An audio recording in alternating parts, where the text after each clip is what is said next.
वअल्लमक मा लम तकुन तअलम व कान फज़लुल्लाहि अलैका अज़ीमा। सदक़ल्लाहु मौलाना अज़ीम व सदक़ रसूलुहुन नबियुल अमीनुल करीम व नहनु अला ज़ालिका लमिनश शाहिदीन वश्शाकिरीन वल्हम्दुलिल्लाहि रब्बिल आलमीन। या खुदा बहरे जनाबे मुस्तफ़ा इमदाद कुन, या रसूलुल्लाह अज़ बहरे खुदा इमदाद कुन। ऐ शहीद करबला ए दाफ़िए करबो बला, गुलरुखा शहज़ादा ए गुलगो कुबा इमदाद कुन। या इमाम अहले सुन्नत ऐ शह अहमद रिज़ा मुफ्ती आज़म जनाबे मुस्तफ़ा इमदाद कुन। हाज़रीन मजलिस व मिल्लत इस्लामिया, मुख्तसर से खुतबाए मसनूना के बाद कुरान करीम की जिस आयत करीमा तिलावत करने का शर्फ हासिल किया, इसी के ताल्लुक से चंद मिनट गुफ्तगू करने से कब्ल मुनासिब ही नहीं ज़रूरी समझता हूँ कि गुंबद खजरा की जानिब लो लगाकर लंबे लंबे हाथों से भीग देने वाले दाता, गुंबद खजरा में आराम फरमाने वाले आका अहमद मुज्तबा जनाबे मोहम्मद मुस्तफ़ा सल्लल्लाहु ताला अलैहि वसल्लम की मुक़द्दस बारगाह आलिया बेकसपना में हम और आप झूम झूम कर सलातो सलाम कह दिया निछावर करें। पढ़िए दरूद पाक। अल्लाहुम्मा सल्ली अला सय्यिदिना व मौलाना मुहम्मदिन व बारिक वसल्लिम सल्लु अलैहि सलातु व सलाम अलैका या रसूलुल्लाह या हबीबल्लाह। हज़रात,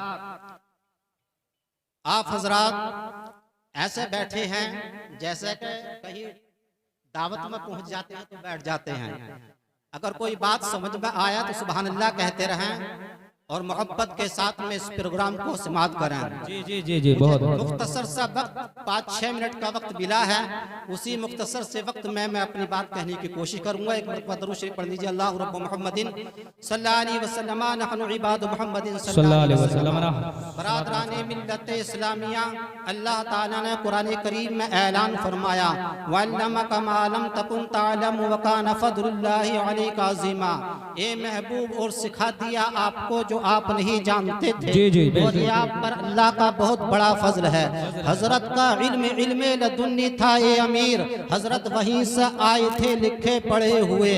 बरादराने मिल्लत इस्लामिया, मेरी मिल्लत के नौजवानों, दोस्तों और बुजुर्गों, हमारे नबी की गैबदानी के जलवे देखकर कल लोग काफिर और मुशरिक साहिबे ईमान हो जाया करते थे, मगर अफसोस की बात यह है कि आज सुबह शाम नमाज पढ़ने वाले, रोजा रखने वाले, अपने आप को मुसलमान कहलाने वाले नबी की गैबदानी का इनकार करते हैं।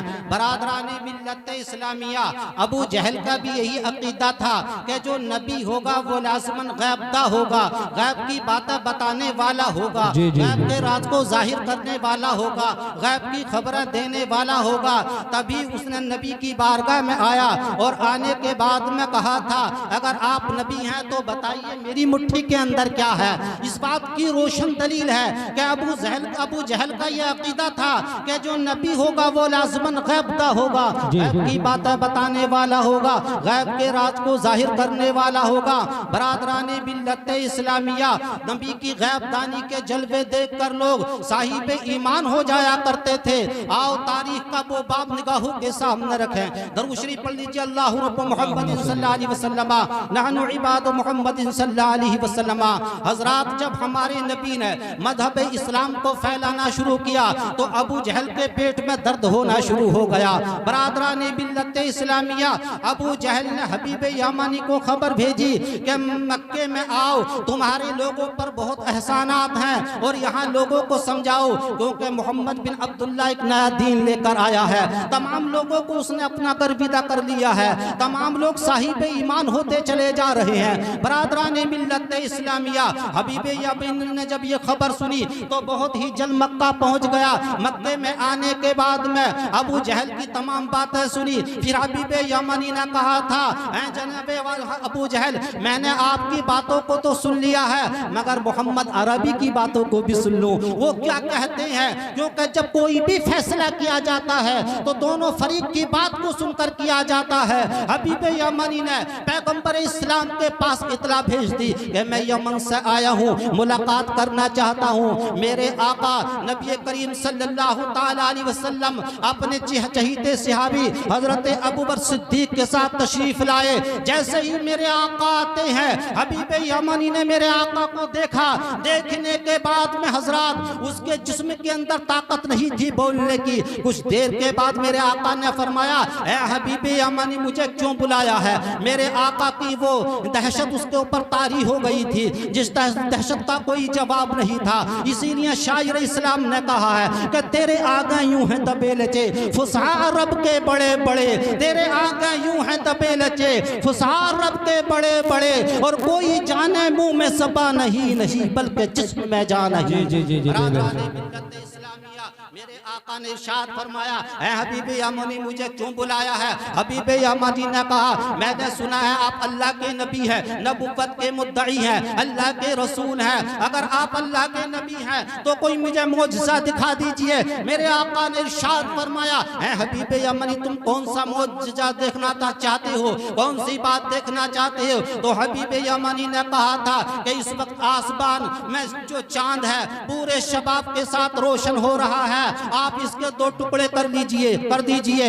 मेरे आका ने निगाह नबुव्वत को उठाया, उंगली नबुव्वत को उठाया और अपनी नबुव्वत वाली उंगली से वो चांद के दो टुकड़े कर दिए। इसीलिए अच्छे राजा, सच्चे राजा, प्यारे राजा, हम सबके राजा इरशाद फरमाते हैं कि जिसने टुकड़े किए हैं कमर के वो है, जिसने टुकड़े किए हैं कमर के वो है, नूरे वहदत का टुकड़ा हमारा नबी। मेरे आका ने इरशाद फरमाया, हबीब यमनी दूसरी तमन्ना क्या है? कहा आप खुद ही बता दीजिए दूसरी तमन्ना मेरी क्या है? तो मेरे आका ने इरशाद फरमाया, ऐ हबीब यमनी तेरी एक अपाहजो माजूर लड़की है, न जिसके हाथ है न पैर न कान है न आँख, वो तेरे ऊपर बोझ बनी हुई है, तू चाहता है कि उसको शिफा नसीब हो जाए। हबीब यमनी जब मैंने तेरी अपाहजो माजूर लड़की को शिफा की दौलत बख्श दी, अल्लाहु अकबर इतना सुनना था, हबीब यमनी मेरे आका के कदमों पे गिर जाता है और ऐलान करता है, ऐ मक्के के लोगों सुनो, ऐ अबू जहल सुन ले, उमैया सुन ले, उतबा तू भी सुन ले, सब सुन लो, आज से मैं यमन में इस्लाम का सच्चा मुबल्लिग बन गया हूँ। इसलिए कि जो मक्के की सरजमीन पर रहकर यानी सैकड़ों मील की दूरी पर मेरी अपाहज और माजूर लड़की को देख रहा हो और इख्तियार और तसर्रुफ का ये आलम हो कि साथ ही साथ शिफा की दौलत भी बख्श रहा हो, वो यकीनन अल्लाह का नबी है, नबुव्वत का मुद्दई है, अल्लाह का रसूल है। हजरत तारीख गवाह है, हबीब यमनी खुशी खुशी अपने घर की तरफ रवाना हो जाता है। रात का वक्त था, अपने दरवाजे पर दस्तक देता है तो वही अपाहज और माजूर लड़की दरवाजा खोलने आती है और दरवाजा खोलती है और अपने बाप को देखती है और कलमा शरीफ पढ़ती है, ला इलाहा इल्लल्लाह मुहम्मदुर रसूलुल्लाह। हजरत इसने अपनी बेटी से पूछा, ऐ बेटी ये तो बता तू कैसे अच्छी हो गई और तुझे ये कलमा कहाँ से याद हो गया?